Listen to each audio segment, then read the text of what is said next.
Om Shanti 22 April 2026 प्रातः मुरली बाबा कहउछंती मिठे बच्चे तुमे माने सठिक भावरे बाबांकर स्मृति रे रुह तेबे तुमर चेहरा सर्वदा चमकदार एवं खुशी बासिया होई रहिबो। तुमे माने सठिक भावरे बाबांकर स्मृति रे रुह तेबे तुमर चेहरा सर्वदा चमकदार एवं खुशी बासिया होई रहिबो। प्रश्न जोगरे बसिबार विधि कौन तथा एहा द्वारा कौन कौन लाभ होई थाए। जोगरे बसिबार विधि कौन तथा एहा द्वारा कौन कौन लाभ होई थाए। उत्तर जेतेबेले जोग करिबा पई बसुछ सेतेबेले बुद्धि द्वारा सबु कर्मधंदा आदिर पंचायत को भूली निजको देही अर्थात आत्मा बोली भाव। कारण देह एवं देहर संबंध गुड़िकर जाल बहुत बड़ अटे। सही जाल को संपूर्ण रूपे भूली देह अभिमानर ऊर्ध्व को चली जाओ अर्थात निजे मरीगले तुम पाई दुनिया मरीगला। बंचिथिबा अवस्थारे सबकिछि भूली एकमात्र बाबा को ही मने पकाओ। एहा ही हेउछि अशरीरी अवस्था। एहा द्वारा आत्मार कलंकी कम होई जाई थाए। गीत रात के राही थकमत जाना। ओम शांति। पिला माने जोगर यात्रारे बसिछंती जाहाको कुहा जाए निष्ठारे अथवा शांति रे बसिछंती। केवल शांति रे बसी नाहंती किछि करूछंती स्वधर्म रे स्थित होइछंती किंतु जोगर यात्रा रे मध्य रहिबा आवश्यक। एही यात्रा सिखाउथिबा बाबा साथी रे मध्य नेई जाइथांती। सेमाने हेउछंती लौकिक ब्राह्मण जे कि साथी रे नेई जाइथांती। तुमे हेलो आत्मिक ब्राह्मण। ब्राह्मणकर वर्ण अथवा कुल होइछिबो। वर्तमान तुमे पिला माने जोगर यात्रा रे बसिछ। अन्य सत्संग रे बसिले गुरुंकर स्मृति आसी थाए। चिंतन चली थाए जे गुरु आसी प्रवचन सुनाइबे। से सबु हेला भक्ति मार्ग। एहा हेउछि जोगर यात्रा जहा द्वारा विकर्म विनाश होई थाए। तुमे जंक अर्थात पापरु मुक्त हेबा पाई जोगयुक्त होई बसुछ। बाबांकर निर्देश हेउछि जे जोग द्वारा पाप कटिबो। काहेकिना मो ही पतित पावन अटे। मो काहारी स्मरण द्वारा आसु नाही। मोर आसीबा मध्य ड्रामारे निर्धार्य होई रहिछि। जेतेबेले पतित दुनिया बदली पावन दुनिया हेबार थाए आदि सनातन देवी देवता धर्म जहा प्राय लोप होई जाई थाए सेतेबेले तार स्थापना पुनर्बार ब्रह्मांक द्वारा करिथांती। जेउ ब्रह्मांक विषय रे बुझा जाइछि जे से ब्रह्मार विष्णु गोटिए सेकेंड रे हेउछंती। पुणी विष्णुरु ब्रह्मा हेबारे 5000 वर्ष लागि थाए। एहा मध्य बुद्धि द्वारा बुझिबार कथा। तुमे जेउ माने शूद्र थिलो एबे ब्राह्मण वर्ण को आसीछ। तुमे ब्राह्मण होइछ तेणु तुमको खाद मुक्त करिबा पाई शिव बाबा ब्रह्मांक द्वारा जोगर यात्रा सिखाउछंती। एही रचनार चक्र किपरि घुरुछि ताहा तो बुझिगलनी। एथिरे डेरी हेउ नाही। वास्तव रे एबे कली जुग अटे। सेमाने केवल कहुछंती कली जुगर एबे आदि समय किंतु बाबा कहुछंती एहा कली जुगर अंतिम समय। वर्तमान घोर अंधकार अटे। बाबा कहुछंती तुमको एही सबु वेद शास्त्रर सारांश बुझाउछि। तुमे पिला माने सकाळे एठारे जेतेबेले बसुछ सेतेबेले जोगर यात्रा रे बसिबाकू पड़ी थाए। नचेत मायार तोफान आसीबो। कर्मधंदा आड़कू बुद्धि जोग चली जीवो। एसबु बाहरर पंचायत अटे ना। जेपरि बुढ़ी आनी केते जाल बाहर करी थाए पुणी से सबु को ग्रास मध्य करी देई थाए। सेहीपरि देहर मध्य केते जंजाल रहिछि। काका चाचा मामा गुरु गोसाई केते जाल से सबुरु देह सहित मुक्त हेबाकू पड़िबो। କେବଳ ଦେହୀ ଅର୍ଥାତ୍ ଆତ୍ମା ହେବାକୁ ପଡ଼ିବ। ମନୁଷ୍ୟ ଶରୀର ଛାଡ଼ିଲେ ସବୁକିଛି ଭୁଲି ଯାଇଥାନ୍ତି। ନିଜେ ମରିଗଲେ ଦୁନିଆ ମରିଗଲା। ବୁଦ୍ଧିରେ ତ ଏହି ଜ୍ଞାନ ଅଛି ଯେ ଏହି ଦୁନିଆର ବିନାଶ ହୋଇଯିବ। ବାବା ବୁଝାଉଛନ୍ତି, ଯାହାର ମୁଖ ଖୋଲୁ ନାହିଁ ତେବେ ସେ କେବଳ ବାବାଙ୍କୁ ମନେ ପକାନ୍ତୁ, ଯେପରି ଏହି ବ୍ରହ୍ମା ଶିବ ବାବାଙ୍କୁ ମନେ ପକାଉଛନ୍ତି। କନ୍ୟା ପତିକୁ ମନେ ପକାଇଥାଏ, କାହିଁକି ନା ପତି ପରମେଶ୍ୱର ହୋଇଯାଇଥାଏ। ତେଣୁ ପିତାଙ୍କ ଠାରୁ ବୁଦ୍ଧିଯୁଗ ହଟି ପତି ଆଡ଼କୁ ଚାଲିଯାଏ। ଇଏ ତ ପତିମାନଙ୍କର ପତି, ସମସ୍ତଙ୍କର ବର ଅଟନ୍ତି ନା। ତୁମେ ସବୁ କନ୍ୟା ଅଟ। ଭଗବାନଙ୍କର ସମସ୍ତେ ଭକ୍ତି କରିଥାନ୍ତି। ସବୁ ଭକ୍ତିନୀମାନେ ରାବଣର ଜେଲରେ କଡ଼ା ପହରା ମଧ୍ୟରେ ବନ୍ଦୀ ହୋଇ ରହିଛନ୍ତି। ତେଣୁ ବାବାଙ୍କୁ ନିଶ୍ଚୟ ଦୟା ଲାଗିବ ନା। ବାବା ଦୟାର ସାଗର ଅଟନ୍ତି। ସିଏ ହିଁ ସମସ୍ତଙ୍କ ଉପରେ ଦୟା କରୁଛନ୍ତି। ବର୍ତ୍ତମାନ ତ ବହୁତ ପ୍ରକାରର ଗୁରୁ ଅଛନ୍ତି। ଯିଏ କିଛି ଶିକ୍ଷା ଦେଇଦେଲେ ତାଙ୍କୁ ଗୁରୁ କହିଦେଉଛନ୍ତି। ଏଠାରେ ତ ବାବା ବାସ୍ତବରେ ରାଜଯୋଗ ଶିଖାଉଛନ୍ତି। ଏହି ରାଜଯୋଗ ପରମାତ୍ମାଙ୍କ ବିନା ଆଉ କେହି ଶିଖାଇ ପାରିବେ ନାହିଁ। ପରମାତ୍ମା ହିଁ ଆସି ରାଜଯୋଗ ଶିଖାଇଥିଲେ। ପୁଣି ଏହାଦ୍ୱାରା କ'ଣ ହେଲା, ଏକଥା କାହାକୁ ଜଣା ନାହିଁ। ଗୀତାର ପ୍ରମାଣ ତ ବହୁତ ଦେଉଛନ୍ତି। ଛୋଟ ଛୋଟ କୁମାରୀମାନେ ମଧ୍ୟ ଗୀତାକୁ ମୁଖସ୍ଥ କରି ଦେଉଛନ୍ତି। ତେଣୁ ତାଙ୍କର ମଧ୍ୟ କିଛି ନା କିଛି ମହିମା ହେଉଛି। ଗୀତା କିଛି ଗୁପ୍ତ ହୋଇଯାଇ ନାହିଁ। ଗୀତାର ବହୁତ ମହିମା ରହିଛି। ଗୀତା ଜ୍ଞାନ ଦ୍ୱାରା ହିଁ ବାବା ସାରା ଦୁନିଆର ନବୀକରଣ କରୁଛନ୍ତି। ତୁମର କାୟା କଳ୍ପତରୁ କଳ୍ପବୃକ୍ଷ ସମାନ ଅଥବା ଅମର କରି ଦେଉଛନ୍ତି। ତୁମେ ସନ୍ତାନମାନେ ବାବାଙ୍କର ସ୍ମୃତିରେ ରହୁଛ, ବାବାଙ୍କର ଆହ୍ୱାନ କରୁନାହଁ। ତୁମେ ବାବାଙ୍କ ସ୍ମୃତିରେ ରହି ନିଜର ଉନ୍ନତି କରୁଛ। ବାବାଙ୍କ ନିର୍ଦ୍ଦେଶନାରେ ଚାଲିବାର ସଉକ ମଧ୍ୟ ରହିବା ଉଚିତ। ଆମେ ଶିବ ବାବାଙ୍କ ସ୍ମୃତିରେ ରହି ହିଁ ଭୋଜନ ଖାଇବୁ, ଅର୍ଥାତ୍ ଶିବ ବାବାଙ୍କ ସାଥିରେ ଖାଇବୁ। ଅଫିସରେ ମଧ୍ୟ କିଛି ନା କିଛି ସମୟ ମିଳିଥାଏ। ବାବାଙ୍କୁ ପତ୍ର ଲେଖୁଛନ୍ତି, ଚେୟାରରେ ବସି ବାବାଙ୍କୁ ମନେ ପକାଉଛନ୍ତି। ଅଫିସର ଆସି ଦେଖୁଛନ୍ତି, ଇଏ ବସି ବସି ଯେପରି ଅନ୍ତର୍ଧ୍ୟାନ ହୋଇଯାଉଛନ୍ତି, ଅର୍ଥାତ୍ ଅଶରୀରୀ ହୋଇଯାଉଛନ୍ତି। କାହାର ଆଖି ବନ୍ଦ ହୋଇଯାଉଛି, କାହାର ଖୋଲା ରହୁଛି। କେହି ଏପରି ବସିଥାନ୍ତି ଯେପରି କିଛି ଦେଖୁନାହାନ୍ତି, ଯେପରି ଅନ୍ତର୍ଧ୍ୟାନ ହୋଇଯାଇଥାନ୍ତି। ଏହିପରି ହିଁ ହୋଇଥାଏ। ବାବା ମନର ରଶି ଟାଣି ନେଉଛନ୍ତି, ଯାହାଦ୍ୱାରା ମଉଜରେ ବସି ରହିଥାନ୍ତି। ତାଙ୍କୁ ଯଦି ପଚାରିବ ତୁମର କ'ଣ ହେଲା, କହିବେ ମୁଁ ତ ବାବାଙ୍କ ସ୍ମୃତିରେ ବସିଥିଲି। ବୁଦ୍ଧିରେ ରହିଥାଏ ଯେ ଆମେ ବାବାଙ୍କ ପାଖକୁ ଯିବୁ। ବାବା କହୁଛନ୍ତି, ଦେହୀ ଅଭିମାନୀ ହେବା ଦ୍ୱାରା ତୁମେ ମୋ ପାଖକୁ ଆସିଯିବ। ପବିତ୍ର ନ ହୋଇ ସେଠାକୁ ତ ଯାଇପାରିବ ନାହିଁ। ଏବେ କିପରି ପବିତ୍ର ହେବ, ଏକଥା ବାବା ହିଁ କହିପାରିବେ, ମନୁଷ୍ୟ କହିପାରିବେ ନାହିଁ। ତୁମେ କିଛି ନା କିଛି ବୁଝିଥିଲେ ଅନ୍ୟମାନଙ୍କର ମଧ୍ୟ କଲ୍ୟାଣ କରିପାରିବ। ତୁମକୁ ଅନ୍ୟର କଲ୍ୟାଣ କରିବା ପାଇଁ, ବାବାଙ୍କ ପରିଚୟ ଦେବା ପାଇଁ ପୁରୁଷାର୍ଥ ନିଶ୍ଚୟ କରିବାକୁ ହେବ। ଭକ୍ତି ମାର୍ଗରେ ମଧ୍ୟ ହେ ଈଶ୍ୱର ପିତା ବୋଲି କହି ମନେ ପକାଇଥାନ୍ତି। କହିଥାନ୍ତି, ହେ ଈଶ୍ୱର ଦୟାକର। ଏହିଭଳି ଡାକିବାର ଏକ ଅଭ୍ୟାସ ହୋଇଗଲାଣି। ବାବା ତୁମକୁ ନିଜ ସମାନ କଲ୍ୟାଣକାରୀ କରାଉଛନ୍ତି। ମାୟା ସମସ୍ତଙ୍କୁ କେତେ ଅବୁଝା କରିଦେଇଛି। ଲୌକିକ ପିତା ମଧ୍ୟ ପିଲାର ଚାଲି ଚଳଣି ଠିକ୍ ନ ଦେଖିଲେ ଅବୁଝା ବୋଲି କହିଥାନ୍ତି। ଗୋଟିଏ ବର୍ଷରେ ପିତାର ସବୁ ସମ୍ପତ୍ତି ଉଡ଼ାଇ ଦେବେ। ତେଣୁ ବେହଦ୍ର ବାବା ମଧ୍ୟ କହୁଛନ୍ତି, ତୁମକୁ କେତେ ଶ୍ରେଷ୍ଠ କରାଇଥିଲି।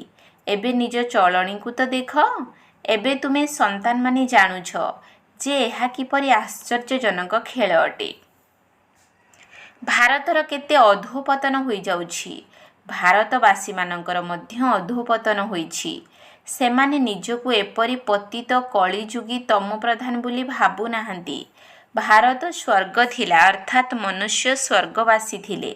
ସେହି ମନୁଷ୍ୟ ଏବେ ନର୍କବାସୀ ହୋଇଯାଇଛନ୍ତି। ଏହି ଜ୍ଞାନ କାହା ପାଖରେ ନାହିଁ। ଏହି ବ୍ରହ୍ମା ବାବା ମଧ୍ୟ ଜାଣିନଥିଲେ। ଏବେ ବୁଦ୍ଧିରେ ଚମତ୍କାରିତା ଆସିଛି। 84 ଜନ୍ମ ନେଇ ନେଇ ସିଡ଼ି ତ ନିଶ୍ଚୟ ଓହ୍ଲାଇବାକୁ ପଡ଼ିବ। ଉପରକୁ ଚଢ଼ିବାକୁ ଜାଗା ବି ନାହିଁ। ତଳକୁ ଓହ୍ଲାଇ ଓହ୍ଲାଇ ପତିତ ହେବାକୁ ହିଁ ପଡ଼ିବ। ଏହି କଥା କାହାରି ବୁଦ୍ଧିରେ ନାହିଁ। ବାବା ତୁମ ସନ୍ତାନମାନଙ୍କୁ ବୁଝାଇଛନ୍ତି, ତୁମେ ପୁଣି ଭାରତବାସୀମାନଙ୍କୁ ବୁଝାଉଛ ଯେ ତୁମେ ସ୍ୱର୍ଗବାସୀ ଥିଲ, ଏବେ ନର୍କବାସୀ ହୋଇଯାଇଛ। 84 ଜନ୍ମ ମଧ୍ୟ ତୁମେ ନେଇଛ। ପୁନର୍ଜନ୍ମକୁ ତ ମାନୁଛ ନା, ତେଣୁ ନିଶ୍ଚୟ ତଳକୁ ଓହ୍ଲାଇବାକୁ ପଡ଼ିବ। କେତେ ପୁନର୍ଜନ୍ମ ନେଇଛ ସେ କଥା ମଧ୍ୟ ବାବା ବୁଝାଇଛନ୍ତି। ବର୍ତ୍ତମାନ ତୁମେ ଅନୁଭବ କରୁଛ, ଆମେ ପବିତ୍ର ଦେବୀ ଦେବତା ଥିଲୁ, ପୁଣି ରାବଣ ପତିତ କରିଦେଇଛି। ଶୂଦ୍ରରୁ ଦେବତା କରାଇବା ପାଇଁ ବାବାଙ୍କୁ ଆସି ପଢ଼ାଇବାକୁ ପଡ଼ୁଛି। ବାବାଙ୍କୁ ମୁକ୍ତିଦାତା, ପଥ ପ୍ରଦର୍ଶକ କୁହାଯାଉଛି, କିନ୍ତୁ ଅର୍ଥ କିଛି ହେଲେ ବୁଝୁନାହାନ୍ତି। ଏବେ ସେହି ସମୟ ଖୁବ୍ ଶୀଘ୍ର ଆସୁଛି ଯେତେବେଳେ କି ସମସ୍ତଙ୍କୁ ଜଣାପଡ଼ିବ ଯେ ଏମାନେ ସାଧାରଣରୁ କେତେ ଶ୍ରେଷ୍ଠ ହୋଇଗଲେ। ଡ୍ରାମା କିପରି କରାଯାଇଛି, କେହି ସ୍ୱପ୍ନରେ ମଧ୍ୟ ଭାବି ନଥିଲେ ଯେ ଆମେ ଲକ୍ଷ୍ମୀ ନାରାୟଣଙ୍କ ପରି ହୋଇପାରିବୁ। ବାବା କେତେ ସ୍ମୃତି ଦେଉଛନ୍ତି। ଏବେ ବାବାଙ୍କ ଠାରୁ ସମ୍ପତ୍ତି ନେବାର ଅଛି, ତେଣୁ ଶ୍ରୀମତରେ ଚାଲିବାକୁ ହେବ। ଯୋଗର ଯାତ୍ରାର ଅଭ୍ୟାସ କରିବାକୁ ହେବ। ତୁମେ ଜାଣିଛ, ପାଦ୍ରୀମାନେ ପଦଯାତ୍ରା କରିବାକୁ ଯିବା ସମୟରେ କେତେ ନୀରବତାର ସହିତ ଯାଇଥାନ୍ତି। ସେ ଖ୍ରୀଷ୍ଟଙ୍କ ସ୍ମୃତିରେ ହିଁ ରୁହନ୍ତି। ତାଙ୍କର ସ୍ନେହ ଖ୍ରୀଷ୍ଟଙ୍କ ପ୍ରତି ରହିଥାଏ। ତୁମ ରୁହାନୀ ପଣ୍ଡାମାନଙ୍କର ପରମ ପ୍ରିୟ ପରମପିତା ପରମାତ୍ମାଙ୍କ ସହିତ ସ୍ନେହ ରହିଛି। ସନ୍ତାନମାନେ ଜାଣିଛନ୍ତି ଯେ ଯେତେ ପୁରୁଷାର୍ଥ କରି ଶ୍ରୀମତରେ ଚାଲିବ, ତେବେ ପୁରୁଷାର୍ଥର କ୍ରମାନୁସାରେ କଳ୍ପ ପୂର୍ବ ପରି ସେହିଭଳି ରାଜଧାନୀ ନିଶ୍ଚୟ ସ୍ଥାପନ ହେବ। ବାବା ତ ବହୁତ ଭଲ ଭଲ ମତ ଦେଉଛନ୍ତି, ତଥାପି ମଧ୍ୟ ଏପରି ଗ୍ରହଚାରୀ ବସିଯାଉଛି ଯାହାକି ଶ୍ରୀମତରେ ଚାଲୁ ହିଁ ନାହାନ୍ତି। ତୁମେ ଜାଣିଛ ଯେ ଶ୍ରୀମତରେ ଚାଲିଲେ ହିଁ ବିଜୟ ହେବ, ନିଶ୍ଚୟରେ ହିଁ ବିଜୟ ରହିଛି। ବାବା କହୁଛନ୍ତି ତୁମେ ମୋ ମତରେ ଚାଲ। କାହିଁକି ଭାବୁଛ ଯେ ଏହି ବ୍ରହ୍ମା ମତ ଦେଉଛନ୍ତି? ସର୍ବଦା ଭାବ, ଶିବ ବାବା ରାୟ ଦେଉଛନ୍ତି, ସେ ତ ସେବାର ହିଁ ମତ ଦେବେ। କେହି ଯଦି କହୁଛନ୍ତି ବାବା ଏହି ଧନ୍ଦା କରିବୁ, ବାବା ଏହି କଥା ପାଇଁ ମତ ଦେବେ ନାହିଁ। ବାବା କହୁଛନ୍ତି ମୁଁ ଆସିଛି ପତିତରୁ ପାବନ କରିବାର ଉପାୟ ବତାଇବା ପାଇଁ, ଏହି ସବୁ କଥା ପାଇଁ ନୁହେଁ। ମୋତେ ଡାକୁଛନ୍ତି ମଧ୍ୟ, ହେ ପତିତ ପାବନ ଆସି ଆମକୁ ପାବନ କରାଅ। ତେଣୁ ମୁଁ ଏହି ଉପାୟ ବତାଉଛି, ଯାହା ବହୁତ ସହଜ ଅଟେ। ତୁମର ନାମ ହିଁ ହେଉଛି ଗୁପ୍ତ ସେନା। ସେମାନେ ପୁଣି ହତିଆର, ବାଣ ଆଦି ଦେଖାଇ ଦେଇଛନ୍ତି, କିନ୍ତୁ ଏଥିରେ ବାଣ ଆଦିର କୌଣସି କଥା ହିଁ ନାହିଁ। ଏସବୁ ହେଉଛି ଭକ୍ତି ମାର୍ଗ। ବାବା ଆସି ସତ୍ୟ ମାର୍ଗ ବତାଉଛନ୍ତି, ଯାହାଦ୍ୱାରା ଅଧାକଳ୍ପ ତୁମେ ସତ୍ୟ ଖଣ୍ଡକୁ ଚାଲିଯାଉଛ। ସେଠାରେ ଅନ୍ୟ କୌଣସି ରାଷ୍ଟ୍ର ରହିବ ହିଁ ନାହିଁ। କାହାକୁ ବୁଝାଇଲେ ବି ମାନୁନାହାନ୍ତି ଯେ ଏହା କିପରି ହୋଇପାରିବ କି ସତ୍ୟ ଯୁଗରେ କେବଳ ଭାରତ ହିଁ ଥିଲା। ଖ୍ରୀଷ୍ଟଙ୍କର 3000 ବର୍ଷ ପୂର୍ବରୁ ଭାରତ ସ୍ୱର୍ଗ ଥିଲା ନା? ସେତେବେଳେ ଆଉ କୌଣସି ଧର୍ମ ନଥିଲା। ପୁଣି ବୃକ୍ଷର ବୃଦ୍ଧି ହୋଇ ଚାଲିଲା। ତୁମେ କେବଳ ନିଜର ପିତାଙ୍କୁ, ନିଜର ଧର୍ମ କର୍ମକୁ ଭୁଲି ଯାଇଛ। ଯଦି ନିଜକୁ ଦେବୀ ଦେବତା ଧର୍ମର ବୋଲି ଭାବୁଥାନ୍ତ, ତେବେ ଅଶୁଦ୍ଧ ଭୋଜନ, ଖରାପ ଖାଦ୍ୟ ଖାଇନଥାନ୍ତ। କିନ୍ତୁ ଖାଉଛନ୍ତି କାହିଁକି ନା ସେହି ଗୁଣ ନାହିଁ, ସେଥିପାଇଁ ନିଜକୁ ହିନ୍ଦୁ କହିଦେଉଛନ୍ତି। ନଚେତ୍ ଲଜ୍ଜା ଆସିବା ଉଚିତ। ଆମର ପୂର୍ବପୁରୁଷମାନେ ଏତେ ପବିତ୍ର, ଆଉ ଆମେ ଏପରି ପତିତ ହୋଇଛୁ, କିନ୍ତୁ ନିଜର ଧର୍ମକୁ ଭୁଲି ଯାଇଛନ୍ତି। ଏବେ ତୁମେ ଡ୍ରାମାର ଆଦି ମଧ୍ୟ ଅନ୍ତକୁ ଭଲ ଭାବରେ ଜାଣିଗଲଣି। ଏପରି କୌଣସି ବି କଥା ଥିଲେ ତୁମେ କହିପାରିବ ଯେ ବାବା ବର୍ତ୍ତମାନ ପର୍ଯ୍ୟନ୍ତ ଏହିପରି ପଏଣ୍ଟସ୍ କହିନାହାନ୍ତି, ବାସ୍। ନଚେତ୍ ମାଗଣାରେ ଦ୍ୱନ୍ଦ୍ୱରେ ପଡ଼ୁଛନ୍ତି। କୁହ, ଆମେ ପାଠ ପଢ଼ୁଛୁ, ଯଦି ସବୁ କିଛି ଏବେ ଜାଣିଯିବୁ ତେବେ ତ ବିନାଶ ହୋଇଯିବ। କିନ୍ତୁ ନା, ଏବେ ସମୟ ଅଛି। ଆମେ ପାଠ ପଢ଼ୁଛୁ, ଅନ୍ତିମ ସମୟରେ ସମ୍ପୂର୍ଣ୍ଣ ପବିତ୍ର ହୋଇଯିବୁ। ପୁରୁଷାର୍ଥର କ୍ରମ ଅନୁସାରେ ପାପ କଟି ଚାଲିବ। ପୁଣି ଆମେ ଶତପ୍ରଧାନ ହୋଇଯିବୁ। ପୁଣି ଏହି ପତିତ ଦୁନିଆର ବିନାଶ ହୋଇଯିବ। ଆଜିକାଲି କହୁଛନ୍ତି ମଧ୍ୟ କି ପରମାତ୍ମା କେଉଁଠି ଆସିଛନ୍ତି ନିଶ୍ଚୟ, କିନ୍ତୁ ଗୁପ୍ତ ଅଟନ୍ତି। ବାସ୍ତବରେ ଏହା ତ ବିନାଶର ସମୟ ଅଟେ ନା। ବାବା ହିଁ ମୁକ୍ତିଦାତା, ପଥ ପ୍ରଦର୍ଶକ ଅଟନ୍ତି, ଯିଏକି ଘରକୁ ଫେରାଇ ନେବେ। ସମସ୍ତେ ମଶା ସଦୃଶ ମରିବେ, ଏକଥା ମଧ୍ୟ ଜାଣିଛନ୍ତି। ସମସ୍ତେ ଏକାଭଳି ଯୋଗରେ ବସୁନାହାନ୍ତି। କାହାର ସଠିକ୍ ଯୋଗ ରହୁଛି, କାହାର ଅଧଘଣ୍ଟା, କାହାର 15 ମିନିଟ୍, केही तो गोटे मिनिट मध्य जोगयुक्त होई रहुनाहांती। केही केही कहउछंती आमे सारा समय बाबांक स्मृति रे रहुछु, तेणु निश्चय तांकर चेहेरा आकर्षणीय होई चमकुथिबो। एहीपरि संतान मानकर अतीन्द्रिय सुख रही थाए। केउठी हेले भी बुद्धि भटकिब नाही, से सुखर अनुभव करिथांती। बुद्धि मध्य कहुछि, सेही एक प्रेमिकंकर स्मृति रे बसी रहिले केते पाप कटि जिवो, पुणी अभ्यास मध्य होइजिवो। जोगर यात्रा द्वारा तुमे सदा सुखी सदा संपत्तिवान हेउछ। चक्र मध्य मने पड़ी जाउछि। केवल जोगरे रहिबार परिश्रम करिबाकु हेबो। बुद्धिरे चक्र मध्य घुरुथिबो।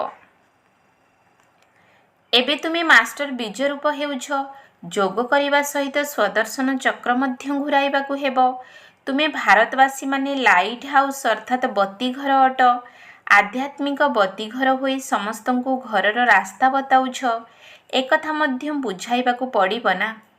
तुमे मुक्ति जीवन मुक्तिर रास्ता बताउछ। सेथिपाई तुमे आध्यात्मिक बत्ती घर अट। तुमर स्वदर्शन चक्र घुरी चलीछि। नाम लेखुछ, तेणु बुझाइबाकु मध्य पड़िबो। बाबा बुझाई चलीछंती। तुमे सम्मुखरे बसिछ। जी प्रियतमक साथी रे अछंती, तांको पाई ज्ञान रूपक वर्षा हेउछि। सम्मुखरे सबुठारु अधिक मजा रही थाए। पुणी द्वितीय नंबर रे अछि टेप रेकर्ड। तृतीय नंबर रे मुरली रहिछि। शिव बाबा ब्रह्मांक द्वारा सब किछि बुझाउछंती।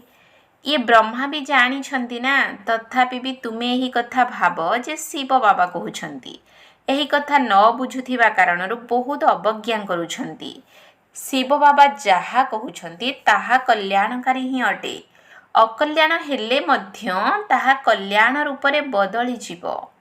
अच्छा, मीठा मीठा सिकिल धे संतान मानक प्रति माता पिता बापदादांकर मधुर स्नेह संपन्न शुभेच्छा एवं सुप्रभात।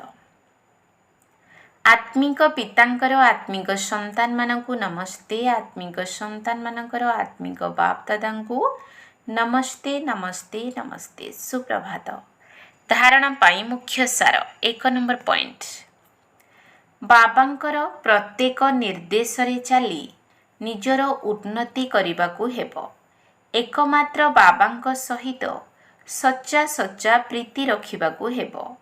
बाबांक स्मृति रे रही भोजन प्रस्तुत करिबाकु हेबो एवं भोजन ग्रहण करिबाकु हेबो।